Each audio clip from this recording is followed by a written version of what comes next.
Ngithanda ukubingelela abazalwane bonke abantu abasha egameni lenkosi yethu Jesu Kristu. Amen. Siyazi namhlanje lwesine we are talking to youth. I-youth okuyona umgogodla emhlabeni wonke, umgogodla futhi nasemabandleni. Amen. Namhlanje we are going to get isifundo noma sizothola i-topic eqondene kakhulu nabantu abasha ethi who is your mentor? Amen. Sizothola ke izwi lenkosi bazalwane ngokuphuthuma sifunde laphana ku 2 Kings. U2 Kings chapter 2 egameni kaJesu. Amen. Bese sifunda nje uverse 3. Sizokwafunda onke bazalwane ngoba siyazi ukuthi konke siyakuphuthumisa maku online. Amen. Chapter 2 verse 3 ufundeka kanje. A group of prophets who lived there went to Elisha and asked him, "Do you know that the Lord is going to take your master away from you today?" Uyaphendula ku Elisha uthi, "Yes, I know." Elisha lo ophendulayo, "But let's not talk about it now." Amen. Ela sibonge baba wethu ongcwele egameni lika Jesu. We glorify your name baba wethu ongcwele, sisangena enkonzweni yabantu abasha ukuthi uNkulunkulu wethu ongcwele usenzele isimangaliso, sisalalele uNkulunkulu wethu ongcwele lesi sifundo esiqondene nabantu abasha. Uba mentorishe Nkosi, ubagcwalise, ubanikeze energy yokuhamba endleleni, be empowered by this word uNkulunkulu wethu ongcwele livela kuwe. Thatha udumo ke Nkosi namanje intambama egameni lika Jesu Kristu Inkosi yethu. Amen. Bazalwane, okokuqala ngithanda ukuthi ngixolisele umfundisi wethu ubaba Zulu ukuthi kena uthathwe indlela usaye meetingini. Amen. Sizoqhubeka ke namhlanje ke ngoba vele ngikhona. I'm your mother. Amen. Sicela abazalwane ke si relate kakhulu kwi topic esinayo njengabantu abasha ukuthi kena who is your mentor. Kumbulekile kakhulu enhlizweni yami, nami ngiwumama, nikhona nina nizingane zethu emakhaya, nizingane zethu emphakathini, nizingane zethu nasebandleni. Amen. Ukuthi kena umuntu omusha masibuka isikhathi esiphila kuso njengamanje, ngeke uze ukwazi ukusurvive ungenayo imentor. That's why itopic namhlanje iyabuza ukuthi kena who is your mentor? Amen. I-mentor ke mhlambe singabuza ukuthi i-mentor vele what is? Omunye umuntu uyayibuza ukuthi kambe vele sengidinga i-mentor, kambe ngumdlali webhola yini ngiyini? Amen. So i-mentor is very very important emntwini. Ngicabanga ukuthi akekho umuntu omusha ongasurvive kahle endleleni engenaye umuntu omentorishayo. Mhlawumbe ake sibukeni nje kancane ukuthi vele imentor yenzani, iyini imentor emntwini. Amen. Imentors ake sibuke njengomuntu one experience, njengomuntu futhi onjani o trusted, njengomuntu futhi onjani oyi-advisor yakho, ngoba ngeke phela ukwazi ukuphila engekho umuntu ozoku-advise ukuthi kena ungahambi ngaleyo ndlela, uzothola kunamaphara, ubohamba ngendlela ethile. Amen. So kufanele kube umuntu ozoku-advisor endleleni as a young person. I-mentor siyayithola futhi njenge-trainer to young people. Amen. Or provide a professional socialization, i-personal support ukuze wena ukwazi ukuthi facilitate i-success empilweni yakho. Umuntu ke oyi-mentor siyamdefine njengomuntu onokuhlakanipha okwedlulele. Ngeke uthathe nje noma ubani uthi kena this one is going to be my mentor, but ukhetha umuntu ombona ukuthi kena une wisdom uzokwazi ukuthi akuthathe ku level 1 aza kubeke ku level 5. Amen. Futhi singamthatha umuntu oyi-mentor njenge trusted councilor. Umuntu ke oyi-counselor siyawazi abantu abama-counselors ukuthi uma isimo singakuhambelanga kahle mawuke waya kuye uyakwazi ukuthi afike akucoache, ayicoach impilo yakho ukuthi mase kanje kufuneka wena uact kanje. Uyakutrainer futhi uyakuguide to a greater success. Amen. Ake sidluleke ke sibukeni lapha to the word of God ekade silifunda. We are referring to uElisha njengomprofeti owayekhona ngalesa sikhathi, bese sibuka ukuthi kambe kulomprofeti owayekhona kwakukhona a class of 50 young prophets. Ngiyayithanda le ndaba bazalwane, yazi bekuthiwa isikhathi besivuma besizokwenaba ngendaba ye-class of young prophets. Sibonile ukuthi kena there are so many, baningi abantu abasha abahlakaniphile baze ba-excela, kodwa bese uyabona ekuhambeni kwabo ukuthi kena bashode ngomuntu ozoba mentorisha. Amen.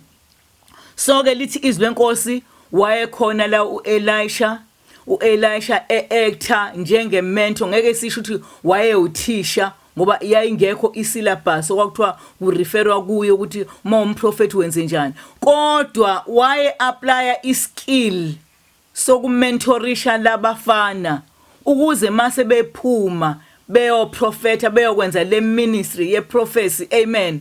Kodwa kubonakala ukuthi nokho baphekekile, bavuthiwe futhi banjani, badlile. Amen. So lithi izwi lenkosi la ulona uElisha ngesikhathi ehleli nalabafana. Ngiyayithanda le ndaba mawuqhubeka nje no chapter 2. Amen. Lithi iBhayibheli lapha ku verse 17 uthi but they insisted, amen, until he gave in and let them go. Uyabona ukuthi ke alabafana kunezinto ababezifuna kulo Elisha. Amen. Ngathi kwakukhona loluvalo luthi wahamba uEliya, amen, Elijah. Amen. Mhlawumbe mabe noElisha kwenzeka uNkulunkulu esemthatha, kufanele kube khona izinto ezizosala kithi as young prophets. Amen. So abantu abasha mangibuka they are lacking that relationship ekhona phakathi kwe-mentee ne-mentor. Amen. I-mentor is a coach, umuntu ocoachayo. Uma sibuka nje worldwide abantu abadumile, abadlali abadumile kuma sports na kwi leadership positions, amen, ngisho o president nama minister no banibani, behind the scenes there are people abangama advisor abo ababatshelayo ukuthi kena mawuyenza presentation kufanele upresente kanje. Amen. So not as young people kungaba iphutha uma wena kunganje wakubuzwa lo mbuzo uthi who is your mentor, uthi wena I do not have. That will be a big mistake in your life. So as a young person, as young people, young prophets, we are calling you are young prophets. Uma nisendlini kaNkulunkulu ngoba uNkulunkulu kunezinto azibekile enhlizweni yenu. Amen. And uNkulunkulu futhi une purpose ngani njengoba nisindisiwe nikhona endlini kaNkulunkulu. Amen. So masinibuka nathi as abantu abadala sinibuka as the young prophets. So ngiyabathanda labafana laba ikhona lento ababeyifuna beyibuza be-exercise in le knowledge, befuna ukuthi kena uElisha akube khona izinto akazikhiphayo azikhiphele engqondweni yabafana. Amen. So sithi kena i-mentor, between i-mentee ne-mentor kufuneka kube ne-relationship e-close ngoba i-mentor ine-experience kanti i-mentee yona injani ise-imatured. So umabe izoba ne-close relationship i-mentee ne-mentor, lo muntu lona o-young one-energy, i-energy yakho uzo-exercise positively. Unlike abafana abanye sibabona behamba ngaphandle banayi energy kodwa i-energy yabo is being exercised ngendlela wrong, ngendlela emangalisayo, because they are short of lesi skill lesi abazosithola kwi-mentor. Amen. So ngiyayithanda i-mentor, ngiyamthanda umuntu omusha one-mentor ngoba i-mentor iyayimotivate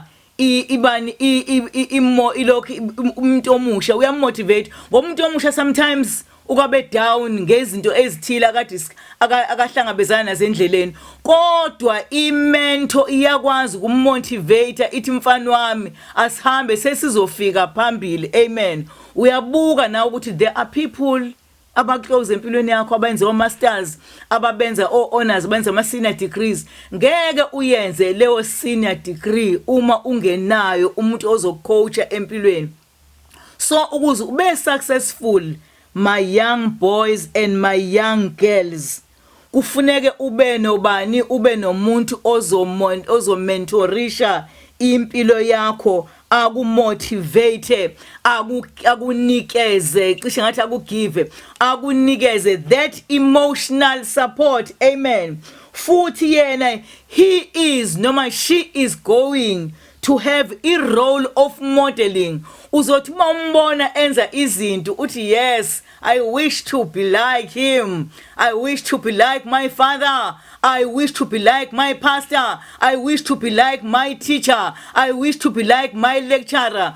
Because unjani uyimentor, uyakumentorisha, he is transferring the skills akanazo akazitholile ngokwe experience azilayishe empilweni yakho. Amen. Balane bami, my young boys and my young girls, empilweni yakho uNkulunkulu ukunezinto eziningi akazibekile, but lezi zinto zakho ngeke zikwazi ukudevelopa uma wena uzoshoda ngalesi skill lesi ozosithola kwimentor. Amen.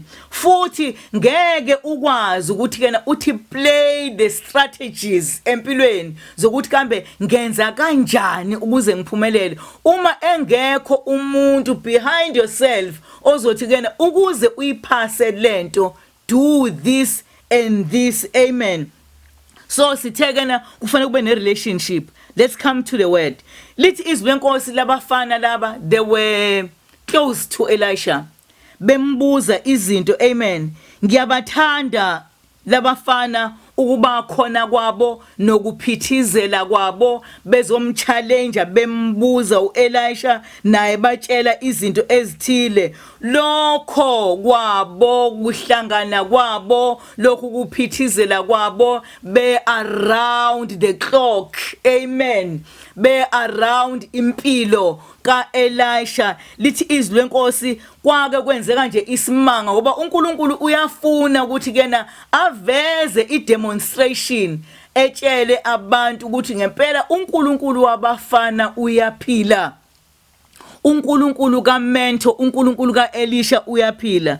Lithi izwi lenkosi lapha na ku verse 19 to the very same chapter, some men from Jericho went to Elisha and said, as you know, sir, this is a fine city. Amen. But the water is bad and causes miscarriages. So lithi iBhayibheli uElisha mayethola lo mbiko on negative ngesithi ababehleli kuyo, isithi inhle iyajabulileka yonke into iclean, kodwa amanzi akhona lithi iBhayibheli babethi mabeyabethi bayawaphuza abantu abakhulelwe bevele ba miscarry. Amen. Siyakwazi vele ukumiscarry, ngeke sichaze la. Amen. Uthi kena uletha isolution ngoba imento umuntu one solution when you are encountering difficulties empilweni yakho. Lithi iBhayibheli, put some salt in a new bowl and bring it to me. Amen. Yabona, he ordered, and they brought that salt to him. As he went to the spring, wathatha ke leyo salt leyo wayoyifaka esquispring lapho okwakukhiwa khona amanzi emva kwalokho elapheka, alapshwa a pinch of salt, isawoti omncane. Uyazi ukuthi mangibuka ngamehlo kamoya ngibuka usawoti ophilise isithi, amanzi esithi abenobuthi, kodwa just a pinch of salt, noma ngazi ngama grams yayingakanani, kodwa leyo pinch of salt yakwazi ukuphilisa isithi. nami ngibuka izwe lako wethu elidivastatekile eligulayo ngendlela yonke ekhona emhlabeni ukuthi ngale pinch of boys ngale pinch of young people laba bantu abasha abancane because by few abantu abasha abancane abayiphila impilo estrong ngalabantu abasha abayi few only 50 young prophets uNkulunkulu angaphilisa izwe lako wethu lithi izwi lenkosi ngale kuMatthew uthi kena uNkulunkulu thina singusawoti wezwe uthi lolu sawoti lolu mabe ulidumele usawoti bangaphila kanjani vele abantu amen kodwa usawoti fune kube nalobu busawoti ukuze uthi bring health nale taste emhlabeni amen emhlabeni there is no taste kodwa uma kungake kuvuke those young boys kuvuke iyouth enementor izinto zingashintsha isithy yethu ingabi nabo lobububi obenza miscarriages emhlabeni amen mabe siqhubeka sesizoqeda bazalwane kona kukhona lento ethi kena be available phela ke wena as a mentee to the mentor amen iba khona ukuze uma evuka enezinto ezintsha akwazi ukuzitransfera kuwe umentor amen so into ozoyithola ke wena njenge student amen uzothola le knowledge uthole le understanding ube bold uhambe ungahambi uncetheze uhambe ubuza abanye abantu ngoba wena vele une background strong une mentor ekumentorishayo amen lithi iBhayibheli lapha mawuqhubeka nale chapter 6 kwaba nevision ngoba uyabona umuntu omusha on a mentor kunezinto nje ezivukela ukuthi okay yazi ngine dream I want to do this abantu abangena ama dream abantu abangena ama mentor kodwa uma unomuntu oguide impilo yakho sometimes uvela uvuke ne vision kuthiwa abafana ku chapter 6 bavele bavuka ne vision bathi okay yazi uthini our mentor Elisha le ndawo esihlala kuyo incane manje let's go out sambeni siyofuna imshayo ukuze sithole izingodo zoku extenda le ndawo esihleli kuyo abantu abasha uma behleli nementor beguidwa beqondiswa beyalwa bemotivatewa bethola that spiritual support bethola that emotional support bana ma visions bana ma goals okubuka kude ukuthi inkosi yami ngeke ngize ngiphelele la ngeke ukuthi ngwana kusengishode ngemali angisezukufunda ngoba ingqondo yakhe ibuka kude abafana kulithi iBhayibheli babuka kude bathi no our place of residence is too small let's go out and have izinto ezimshayo izingodo ukuze si-enlarge indawo esihleli kuyo amen so imentor nementee kune relationship uthe omunye umfana nkosami sathi uyagawula ingalo imbazo yakhe iwele emanzini but lo mfana lona he did not keep quiet amen wakwazi wayitshela imentor yakhe ukuthi yazi ukuthini baba le mbazo kathi ngithi ngigawula ngayo isivele yawela emanzini that's what the life that should be between abantu abasha nama mentors ebandleni noma ama mentors ekhaya lapho owele khona nalapho oqhuzuke khona come back phela and report do not keep silent kuze kuphele iminyaka ngeminyaka ungasho ukuthi wena uhambe wahamba waba nenkinga ukuze phela ukwazi ukulapheka uthole leo motivation uthole leo guidance ukuthi uma sekwenzeke kanjena kufanele kwenzeke kanjani amen so my young boys my young people let's keep that relationship nementor ukuze ukwazi ukuqhubeka endleleni amen if you want to know something go to your mentor if you insist to know something musukuya kunoma ubani ngoba uzoduka but go straight to your mentor uzokunikeza ulwazi olufaneleyo noma kuthiwa uya researcher kuphi na kuphi kodwa kuhle ukuresearcher ube nayo le relationship nomuntu oadvisor impilo yakho amen So i-presence of these boys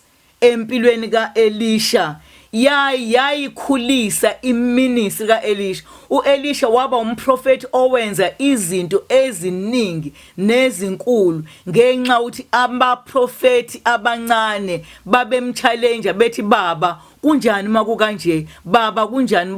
Uyabona ukuthi kuyasizwana ngesikhathi imento isiza imentee, kanti futhi nementee nayo iyakwazi ukumsiza umento athi google and afune olunye ulwazi ngenxa ukuthi wena young person uyakwazi ukumchallenge. Amen. So through the challenge eyaqhamuka laphana ekuleya city, isithi yaseJericho, amen, leyo challenge yaveza ubunkulunkulu. Amen. So bantu abasha, please come closer to your seniors in the church, amen, ukuze nihambe kahle, ningadidiswa izinto eziqhamukayo. Luningi ulwazi oluqhamukayo kodwa angeke lukwazi ukukusiza uma kungesilona ulwazi oluqhamuka direct enhlizweni kaNkulunkulu. Amen. uNkulunkulu lithi iBhayibheli wayebeke ugcobo phezu kwekhanda lika Elisha. Amen. So labafana bahleli nje lithi uthi kena ubona uDavid ethi kena uNkulunkulu ugcoba ikhanda lami ngamafutha and indebe yami injani iyachicima. Amen. Uyabona ukuthi naku Elisha uNkulunkulu wayegcobe ikhanda lakhe ngamafutha, wayethi uma ekhuluma ngezindebe zakhe akhulume anointing to the boys. Amen. Hallelujah. So bantwana bami, kuzovela ubusawoti benu emakhaya, kuzovela ubusawoti benu, that salt life ezophilisa abantu, ezophilisa ination, ezophilisa ibandla, ezophilisa ifamily, now iphilisa. Kodwa that salt character ngeke ize ivele empilweni yakho uma engekho umuntu oyi point of reference. In our lives, we must have that person esincika kuye, esibuza kuye, nesireporta kuye. Ngithi uNkulunkulu akanibusise. Kodwa nje ngicela nje nginikeze homework ukuthi kena go deep and read lo chapter 2, mhlambe uzofika ku chapter 6. Ziningi izinto enizozithola as young people. Nibone ukuthi ke kubaluleke kangakanani ukuthi kena as a young person do not depend kakhulu ekuhlakanipheni. Siyanazi ukuthi nihlakaniphile ningamajini, nithola o level 7 ko maths no science, kodwa lokho akwenele. You need that spiritual guidance. Amen. Uyamdinga lo muntu ozokunikeza that emotional support, ozokumotivate, ozokuguide ukuze nawe ukhuphuke ngelada uze uyofinyelela phezulu and be a leader ngakusasa. uNkulunkulu akubusise. Amen. Ngicela sibonge Baba ongcwele egameni lika Jesu, siphakamisa wena Nkosi njengementor yabantu abasha. uNkulunkulu wethu ongcwele, sibabonile Nkosi ama leaders ethu akhona emhlabeni nakhona ebandleni, bangeke benze lutho uma wena Jesu Holy Spirit ubungekho ezimpilweni zabo. Baba wethu namandla onke, namanje ke Nkosi yami, we declare the blessing moya ngcwele to our young prophets in the church, to our young prophets emakhaya ethu, ukuthi uNkulunkulu wethu ongcwele phinde ubagcobe ngalesi spirit esasikhona kuba prophet basendulo ngokuhlakanipha okuvela kuwe. Thatha udumo ke uNkulunkulu wethu ongcwele namanje ntambama siphakamisa ubuhle bakho uNkulunkulu wethu ongcwele egameni lika Jesu Christ Nkosi yethu. Amen. Hallelujah.